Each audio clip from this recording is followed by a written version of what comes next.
Кезінде Хадиша анамызға пайғамбарымыз саллаллаху алейхи үйленген кезде қолында еш нәрсе жоқ еді.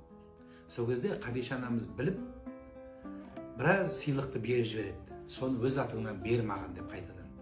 Пайғамбарымыздың ерлік намысы көтеріліп, егер менің көйлегім, менің табысым сізге ұнамаса, онда маған шықпай-ақ қой деген сынды сөз айтқан екен.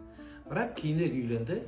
Үйленген кезде Хадишаның дүниесін бәрін лақтырып, көшеге шығарып, сен дүниең маған керек жоқ деген жоқ. Яғни күнделікті өмір тірлігіне пайдаланды. Осыдан шықты сөз.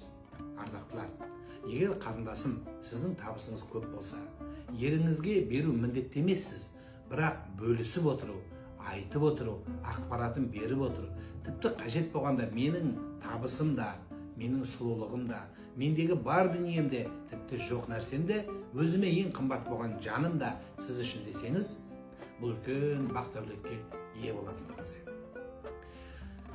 Напақа араласу, сыйласу, басырау тек қана қаражатпен болмайды. Күнделікті өмірмен, тіпті күнделікті өмірдегі жақсы қарым-қатынас та напақа болып табылады. Бұдан шықты, еркектің абыройы әйел бергенін, әйелден алғаннан түспейді. Бірақ